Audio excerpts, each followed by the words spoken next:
and welcome to another episode of the B2B Leadership Podcast. My name is Nils Vinja, and today my guest is James Swanwick. James, welcome to the show. Thank you for having me, Nils. Great to be here. James, I'm super excited about this conversation. You and I got to know each other a little while ago, and everything centers around in your life around an alcohol-free lifestyle. And you are the founder and CEO of alcoholfreelifestyle.com, and would love to hear a little bit of background first on what alcohol-free lifestyle is for our audience. And then I'm going to get into the backstory of how you got to this place. And I'll share my personal story of how I got to know you and all the good stuff too. Well, Alcohol Free Lifestyle is an organization that helps mostly high performers. It might be entrepreneurs or executives, folks who are working professionals in middle management, to either reduce or completely stop drinking alcohol. Alcohol really is a performance crusher in the sense that it holds you back. We get stuck in procrastination. We're foggy. We're irritable. We're distracted. And what we found is that the clients that we help to either reduce or stop drinking entirely, at least professionally, they go on to have incredible professional success or improvements, and that shows up in getting promotion at work or making more money or doing an extra deal, because when you live an alcohol-free lifestyle, you generate clarity and focus and energy, all those things that lead to optimal performance. My story is I'm an Australian American. I was a socially acceptable drinker up until my mid-30s, in that I probably had 2 drinks a night, most nights of the week, at the end of a day, just to, what I thought was to reduce my stress and anxiety.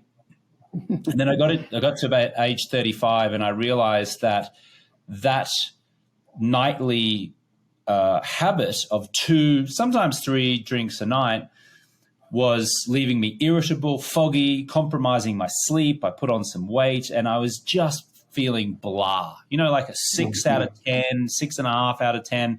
I wasn't sleeping great. I wasn't doing well professionally. I wasn't rock bottom either. I wasn't getting arrested or doing anything too crazy. I was just a socially acceptable drinker, but I realized it was holding me back in my health, my wealth, my love, and my happiness. And so I stopped drinking, figured out how to stay stopped, and I haven't drunk in 13 years. And now I've created this organization that helps mostly entrepreneurs, executives, middle managers, top professionals, investors to rewire their mindset around alcohol and live an alcohol-free lifestyle. Wow, that's just an incredibly inspiring story, and one that I can 100% relate to, because I do like the term you use, socially acceptable drinker. And my schedule for a lot of years was nearly identical to what you just described, right? 2 drinks was like, I know I got this. 3, if I hit 3, I knew it was going to feel it a little bit more the next day, but my body had grown accustomed over many, many years to actually just being able to consume 2 and then still, quote unquote, feel okay the next day. Like it wasn't an extra piece on that. And that's the interesting part, because in the, a lot of the professional world that we operate in, it's socially acceptable. It's the thing that's at the center point of every gathering, every event, every conference, every happy hour. It's all centered around alcohol. So James, just first up, let me ask you for a piece of advice, right? In terms of somebody sitting there saying, okay, yeah, maybe that's interesting. I might explore this a little bit, but what do I do in a social setting when it's socially acceptable that everybody is drinking, and that's what I've done before? How would I even begin to think about approaching that situation differently? Yeah, well, the first thing is understanding and accepting and celebrating the fact that you can have as much, and probably in most cases more, fun being completely alcohol-free than you can drinking any amount of alcohol at those events. And people don't really understand that, because cultural conditioning has us believe that you must drink this attractively packaged poison in order to network, in order to have an end of the week drinks, in order to have fun, in order to bond, in order to joke around and smile. And the impression, the mistaken belief that most people in society have is that if they're not drinking alcohol, that they'll be dull, or they'll be a killjoy, or they won't fit in, or that they'll have to cower away from society, that they'll have to retreat from social functions. The opposite is true.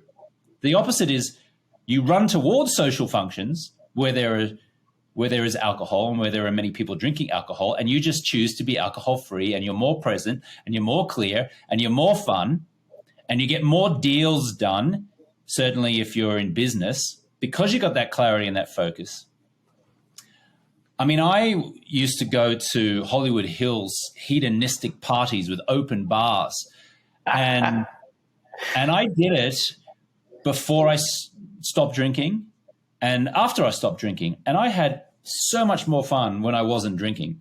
I went to the Playboy Mansion pre-2010 and drank copious amounts of alcohol with Hugh Hefner and various other Hollywood celebrities and had a fun time. And then I went back years later when I was alcohol-free and drank soda water ice and a piece of lime and had an even more fun time because I got to experience it and I got to enjoy it. So I think just for professionals going to work functions, business functions, social functions, just understanding the concept that you can have more fun being alcohol-free is the first step.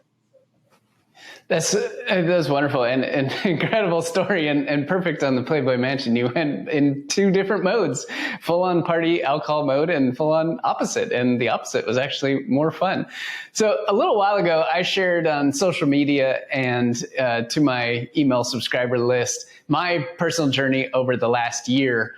And I cut down my alcohol consumption by, 99%. And I shared this story with you. And, at the time you were running the program in conjunction with two major universities doing a study on your program and taking it to a whole other level. And what I found from posting that and sharing that, again, like on publicly, I had never talked about alcohol ever in my entire professional career, or even in my life. I never even talked about it. Sure, it was there in some, Facebook and Instagram related pictures and things, but it was never a topic of discussion. And I felt it was really important to share my progress, and it was purely for my own benefit. I don't pass judgment on anybody with regards to where they are in their relationship with alcohol. But what I found was this incredible outpouring of support from people that I knew professionally, and even those that I knew personally, of course, in sharing stories that I never would have guessed actually was going on with them. And this, gets back to you never truly know where someone else is coming from. So by sharing my story of completely almost eliminating alcohol entirely over the course of a year, and then hearing these stories of other people who were telling me what happened with them and what their relationship and how long they've been alcohol free and what it has done it was like a whole other layer of, relationship and just society that I never even knew was there because nobody ever talks about it. And I'm curious for your experience taking so many professionals through your program, what has your experience been on the other side? Like sometimes there's a fear of, will I not be accepted in the same way? Or will people look at me differently? And what have you found to be the resounding outcome of when people go through your program and become alcohol free? Like what's the response that the vast majority of them experience? Well, it's an irrational fear that most people have that they're going to be somehow ostracized from society if they admit that they're not drinking alcohol. Now, I get it. I get why we have that feeling, because if we go back to cavemen and cavewomen time, if you were ostracized from a group, if you were kicked out of a social tribe, then that meant certain death, because the bear would get you, or the wolf would get you, or an opposing tribe would kill you. And so if you were isolated and on your own back in those days, in ancestral times, that was certain death. But we now live in the year 2023, and if you're ostracized from a group today, then you can just join another group, right? We don't live like death by ostracism, or this, the ramifications of being kicked out of a group are just so inconsequential these days.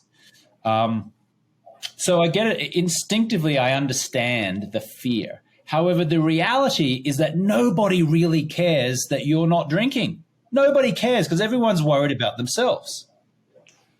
And Great point. The only time that someone might care about the fact that you're not drinking is probably because you are portraying to them that not drinking is hard and tough and it's not fun. I can't tell you how many people, like when their friends say, what, you're not drinking? And they go, oh, yeah, no, I'm not. I want to, but I can't. I got to stop.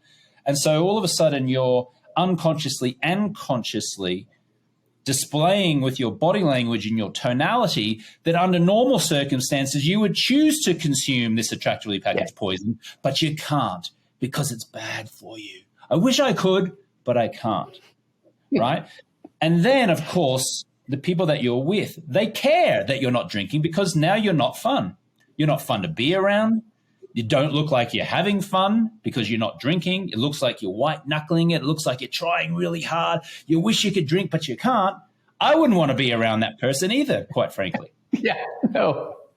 But what we coach through our 90-day process is we coach entrepreneurs and executives and middle managers and top professionals and investors how to display a carefree attitude about the fact that they're not. So they can go into any social situation where there is copious amounts of alcohol and they can just be like, yeah, I'm having fun and how you doing? And you can confidently share with someone, hey, I'm not drinking. And you experienced that, Niels. I mean, you bravely posted on your LinkedIn profile about the fact that you had stopped drinking. And I'm sure there was probably an element of like, ooh, am I really going to put this out there? Because maybe people are going to think that I'm an alcoholic or that I've got a problem. So it crossed my mind. Yeah, crossed your mind. You experienced that fear. And then what actually happened, Niels? What actually happened was all these people came out of the woodwork and go, wow, that's amazing. I've been thinking about cutting back myself. Or someone said, I've already stopped and it's incredible. Yeah. And there's this outpouring of support, and not in a, oh, that's nice, Niels kind of way. Not in a cute little, oh, Niels, oh, he drank too much, isn't he? He's the one with the problem, you know. Not in that way. In a like, wow, this is amazing. I get to live this alcohol-free lifestyle too and feel great about it and put it out there. This ridiculous notion that we should feel shame or embarrassment about sharing that we're living an alcohol-free lifestyle, it's preposterous. And I think you have experienced that now where you've seen the positive impact and the confidence now that you can feel sharing this publicly. And maybe that has illustrated to you and to others that we don't need to feel embarrassment or shame or worry that other people think that we're alcoholics or we've got a drinking problem. Isn't it crazy, Niels, that alcohol is the only drug where if you stop consuming it, you have to justify why? It's fascinating. I 100% agree. It's also the thing that can be used in any situation. Let me give you an example. Hey, I had a wonderful week. Let's celebrate with alcohol. Hey, I had a terrible week. Let's have a drink, right? Hey, so-and-so just had a birthday. Let's celebrate. Okay, cool. Hey, so-and-so just passed away. Let's have a drink. Like, why is it perfectly the solution to every single situation? I mean, it has pervaded every single part of our normal society and is just accustomed to it. And you're right. It's the only thing that we have to conceptually feel shameful about actually stopping from a drug perspective. It's crazy. It's like the person who stops has got the problem, but the person who keeps drinking the attractively packaged poison doesn't. It's ridiculous. And let me tell you this, alcohol's reputation is crumbling. I mean, never have people been more aware of the dire ramifications of drinking this attractively packaged poison. And you'll hear me say that many times, attractively packaged poison, because that's what it is. I did want to drill in on that because it is, conceptually I get it, but tell us a little bit more about what you mean by attractively packaged poison. Well, alcohol is nothing but poison. That's all it is. There's no nutritional benefit to it at all. It's just toxins. That's all it is. There is zero health benefits to drinking any amount of alcohol. Now, those fierce defenders of alcohol will tell you, oh, there were those studies in the 80s that said that a glass of wine a day is good for your heart health. Yes. Those studies have been debunked so many times, it's ridiculous. They were probably sponsored by the wine companies themselves, too. Well, it came out that they were.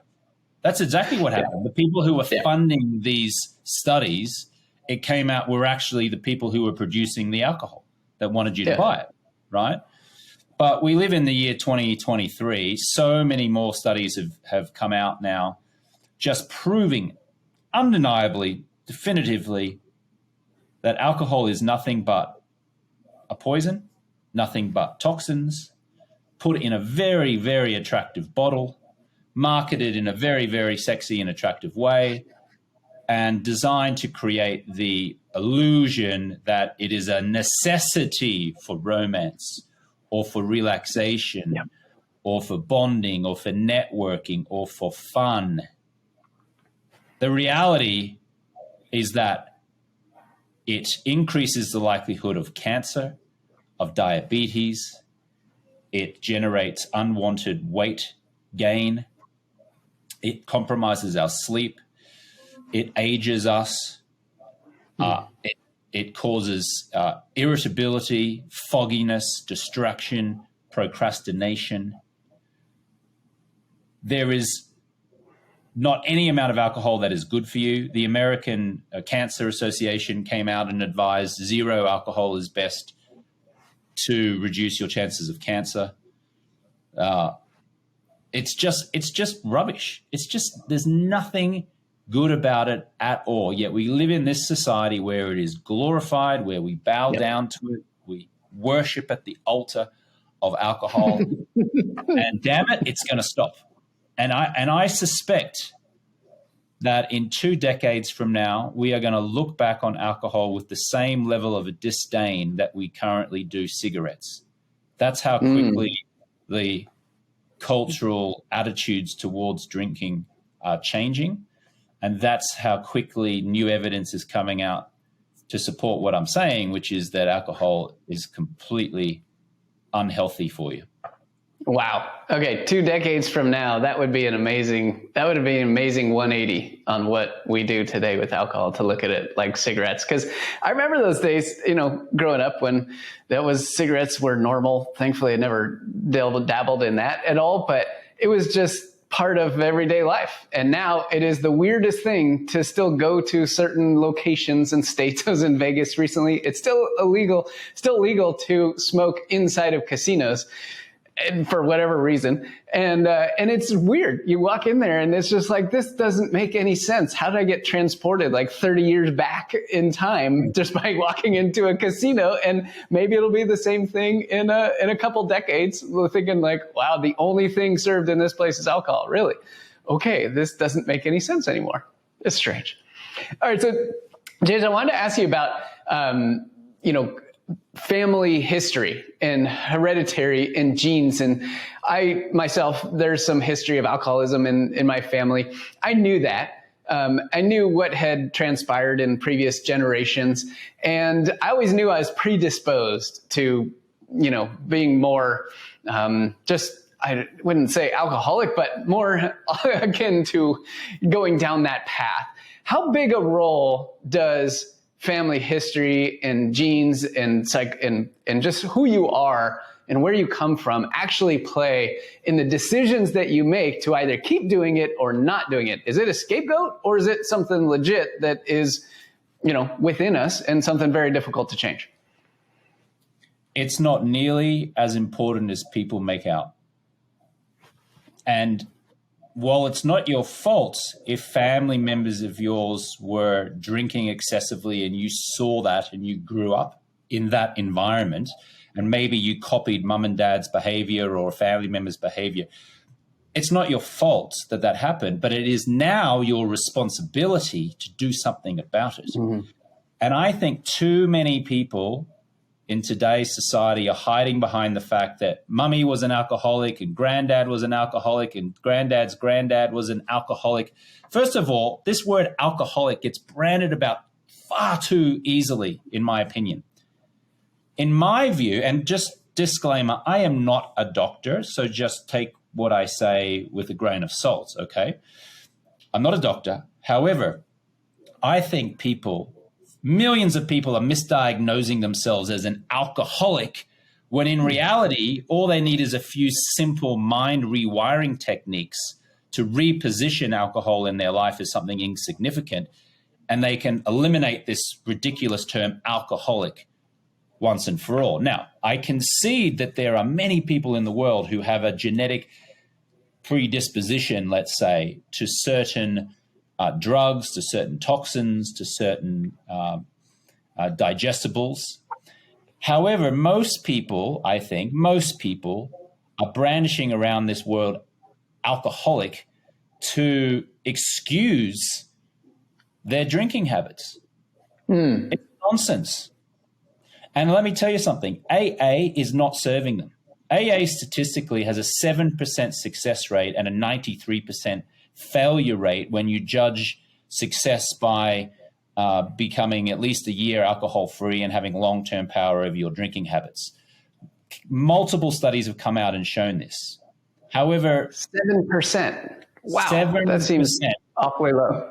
If you Google AA actual success rate, you'll find a lot of studies from 2014 and beyond that show that their average success rate is about 7%.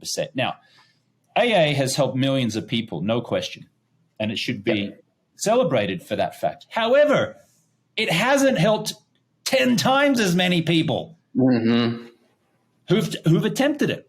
And the defenders of AA will say, well, it works if you work the program. It works if you work it. And those people who aren't getting success aren't sticking with it. And I'm like, but isn't that the failure of AA, not to get people to stick with it? That's the whole point, right? Like AA can't convince those people to stick with it, then what good is AA? So I know we're going off on a few little tangents here, but I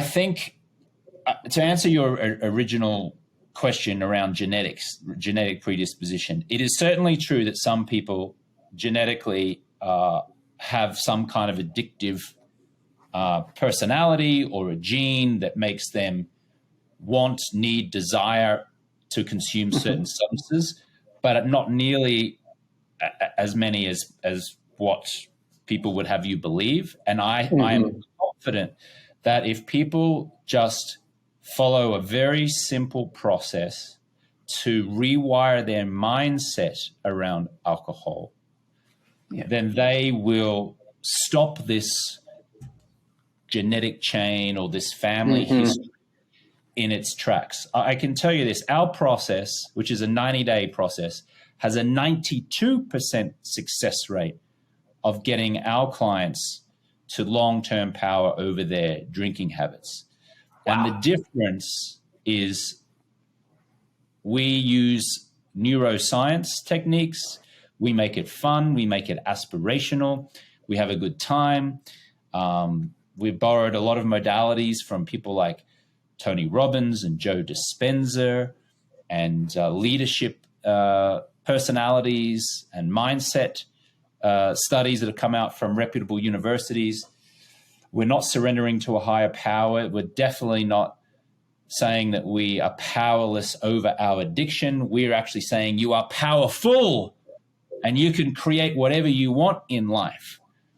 So again, I know I'm going off on a tangent here, but I think with a few simple techniques, you can really get long-term power over your drinking habits. Yeah, and 92% success rate and getting people to long-term, a year or more alcohol-free is phenomenal, given what you were just saying about the flip side of what happens in AA. So I'm curious about just someone who is listening to this thinking, all right, what James and Nils are talking about, that sounds pretty cool. But I'm still, I'm not 100% sure I'm ready to make that decision. And I myself, it took me a long time to get to that decision of saying, you know what, this now has to fundamentally change from what it means to me. Right? That was the pivot point, which I think is very similar to what you're talking about. But for those who are, still considering, still enjoying the lifestyle that they're leading, and maybe don't perceive it as necessarily a bad thing. What is the lens that you would recommend they look at as the possibility of what could be different if they excluded alcohol for a period of 90 days from their life? What types of changes do you see in your clients when they cut it out and follow your process?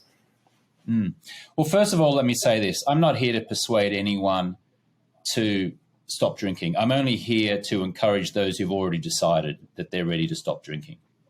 I'm so tired of many years of trying to persuade people to stop that I'm not even in that game anymore. I'm here for those who are ready, who know that alcohol is a problem.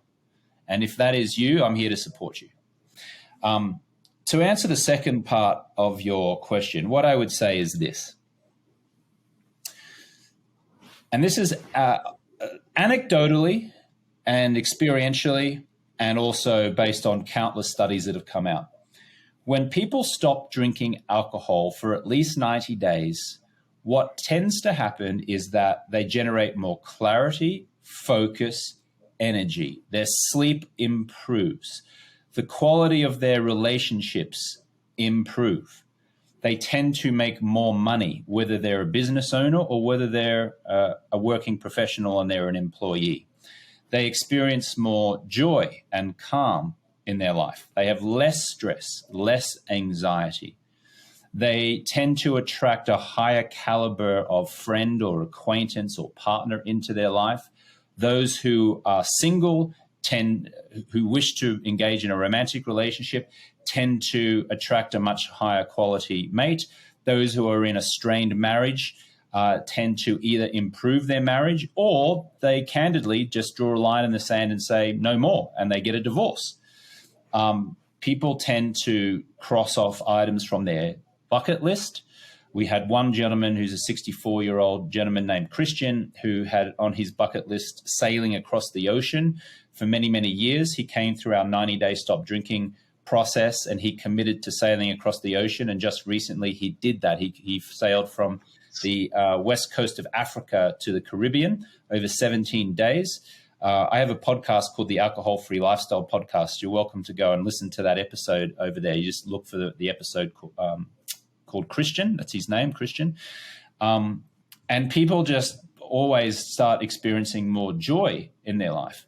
And then just a warning as well, you do get better looking when you stop drinking alcohol because the toxins leave your skin and your skin returns to its natural state. I always say this to our women clients. I say, you don't need to be buying fancy, expensive moisturizers like Neutrogena and all these kind of celebrity endorsed makeups and all this kind of stuff. All you got to do is stop drinking alcohol and your skin just all of a sudden just looks amazing. People start going, wow, working out of you lost weight. You look incredible.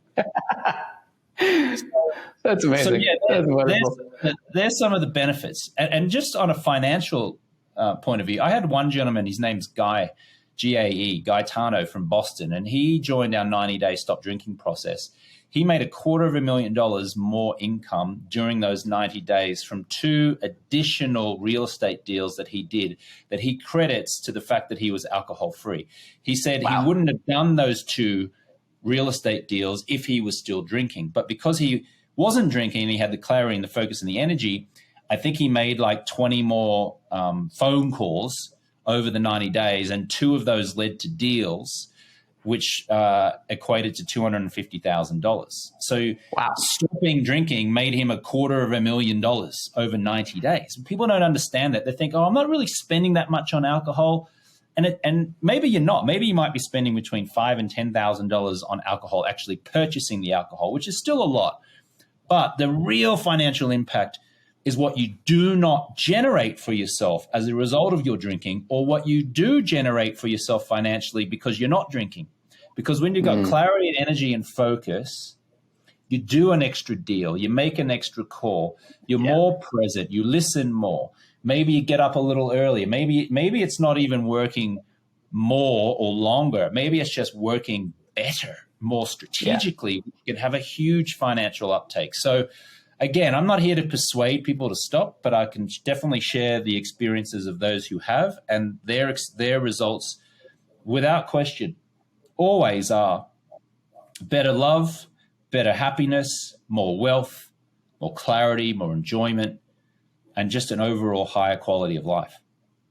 Yeah, that's powerful. And I love that you called out that you're not here to convince anybody to stop drinking, because you can't, right? And you said you tried for many years in the early days of your business, probably tried quite a bit, and then you switched to, hey, when you make the decision, I'm here to support you. And that's wonderful. And I feel the same way on the leadership side. I can't convince anybody to want to be an elite leader.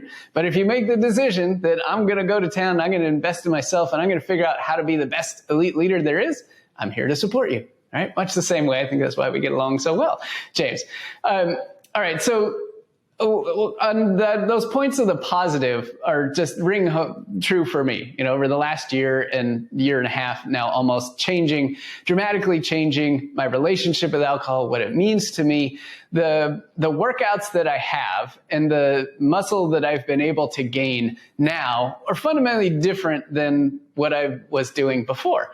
And it was really interesting. It kind of struck me recently that even though I had usually been a consistent person who worked out most of the time, right, 4 or 5 days a week, like the gains were never there. Like literally the gains would not come. And I have a strong suspicion, I can't say, and I'm not a scientist or doctor or anything, that alcohol played a significant role in my body's ability to effectively build muscle and approach workouts within the right level of intensity to be able to do that. But since being alcohol free, the level of intensity of my workouts has gone up, right? The level of growth of muscle and development has gone up significantly. I'm in better shape now at almost 45 than I've ever been in my entire life. And it's fun. It's absolutely a blast to be able to be in that position and have that level of clarity where every day at 5 a.m., that's the wake up call. And I don't really struggle much to get out of bed anymore like I used to, or look forward to, taking a little nap in the afternoon because I had 3 drinks the night before, right? Back to that opportunity cost that was missing there. And I've certainly been there. So I hear you loud and clear, and just wanted to share my perspective on just the gains that come. And the investment piece, it's not just about the money you spend, it's about the money you don't make or the time you don't have, that time being our single most valuable asset. Great point, James. Yeah, well done on getting those gains, Niels. You look great, by the way. Well done. I don't know what you looked like beforehand, but you certainly look like a male model right now. Well played, sir. Thank you. And I was able to go on a week-long surf trip and didn't entertain alcohol. I mean, I was in the middle of the Indian Ocean in the Maldives on a surf trip for a week and did nothing but surf 3 times a day.